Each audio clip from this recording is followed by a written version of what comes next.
Ok, merci pour la parole.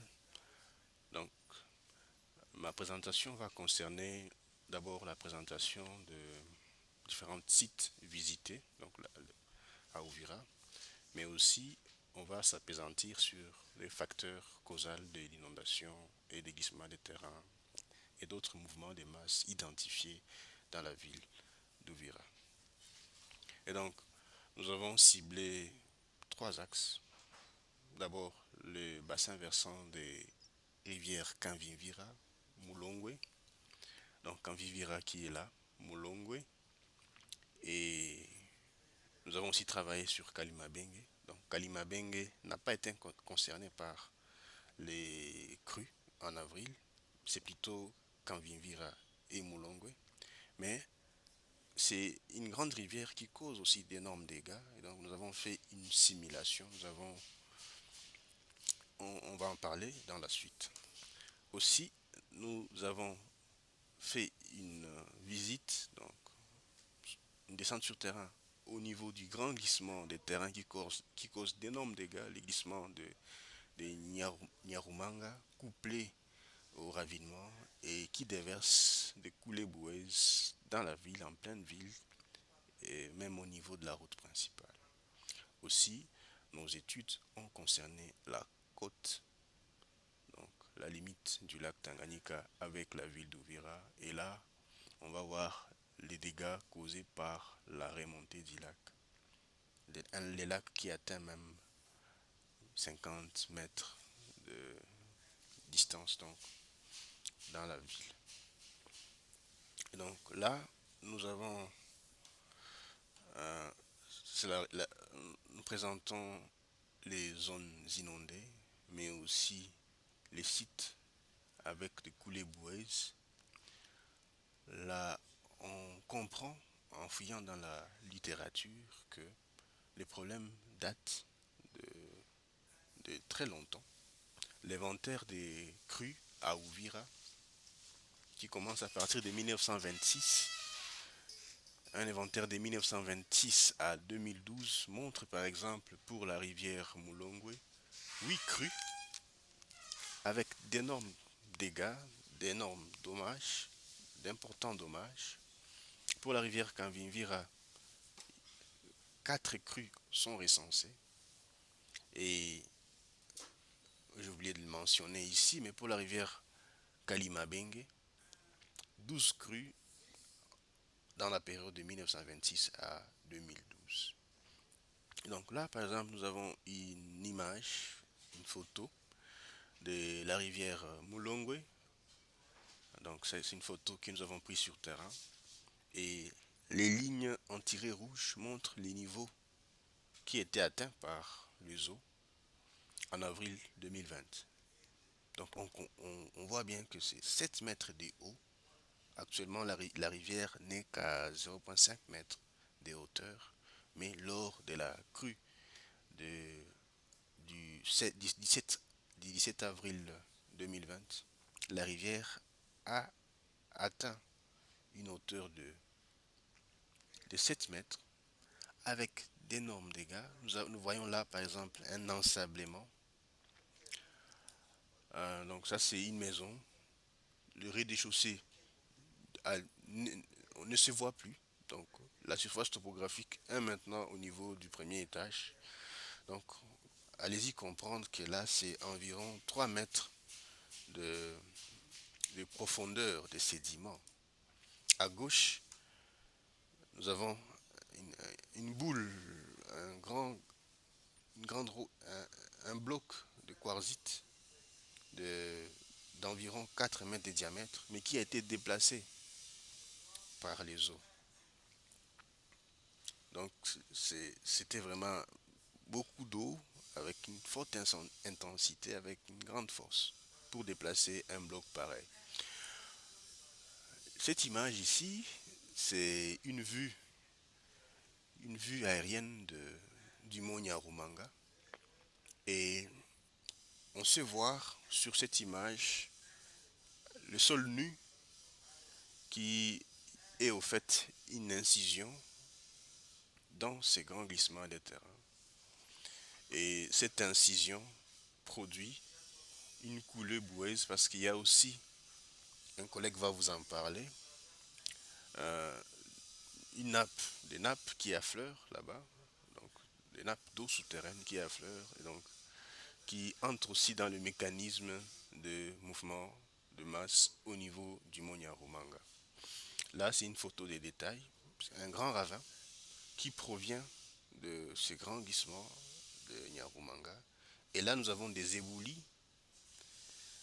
qui atteignent même la cathédrale de la ville d'Ouvira. Des éboulis provenant toujours du mont Nyarumanga. Donc, d'énormes dégâts sont listés.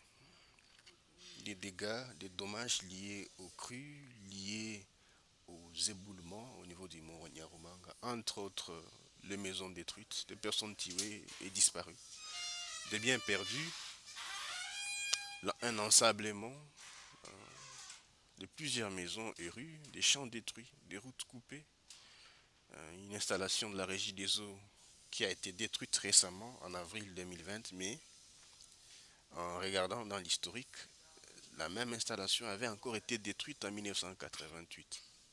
Donc plusieurs autres dommages intangibles sont aussi observés dans la ville d'Ouvira liés à ces crues d'avril 2020. Là, c'est un focus, on se concentre un peu sur la rivière Moulongwe, donc la partie aval de la rivière Moulongwe, du pont jusqu'au lac.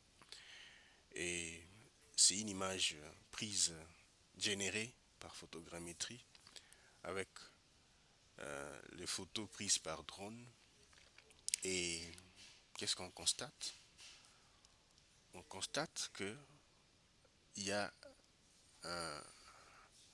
une barrière de bambou qui a joué positivement lors de la crue récente.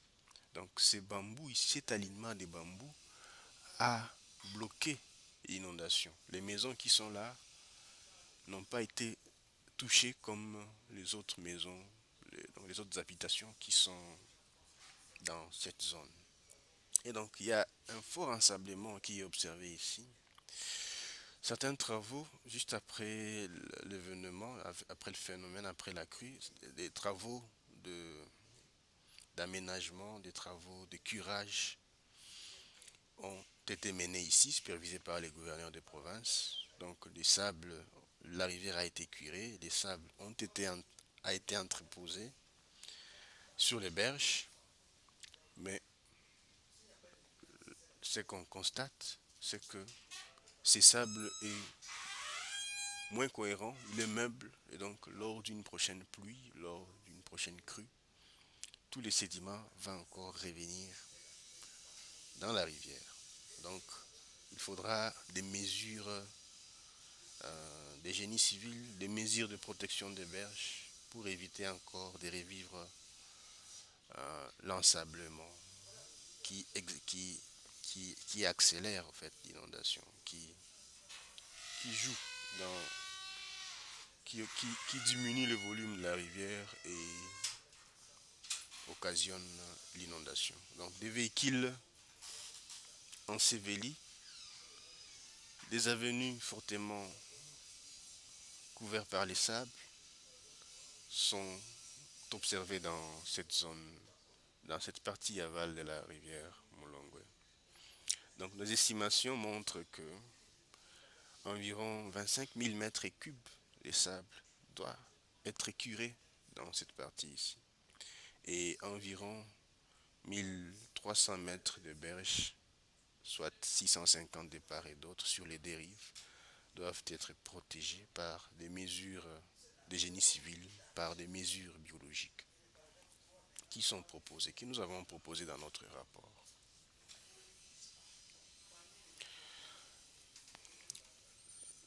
On passe maintenant sur la rivière Kalimabengue. Donc, je vous parlais de la rivière Moulongwe, maintenant c'est la rivière Kalimabengue. La dernière crue pour cette rivière date de 2012, mais c'est la rivière qui a enregistré le plus grand nombre de crues. Quand on regarde dans l'inventaire de 1926 à 2012 réalisé par Mali et Kaindo. C'est basant sur les données historiques des crues de la rivière Mulongwe, c'est-à-dire des crues qui commencent à une altitude de 863 mètres d'altitude, 863 mètres au niveau de la mer, et en comparant aussi cette rivière par rapport à l'inondation des Mulongwe, nous avons pu, et en se basant aussi sur la configuration du terrain, donc la pente, l'altitude, la courbure, les différentes courbures de cette rivière, nous avons pu identifier, déterminer un zone tampon, un buffer de part et d'autre de la rivière Mulongwe, donc une zone inondable. Et qu'est-ce qu'on constate? Dans cette zone comprend environ 750 ménages, une zone d'environ 50 hectares. Donc 750 ménages sont menacés au cas où ce scénario s'est réalisé. Donc il faut agir. Alors, nous avons identifié certains facteurs qui aggravent les inondations et les mouvements des terrains dans la ville d'Ouvira. Et je vais passer la parole à mon collègue pour vous en donner des détails.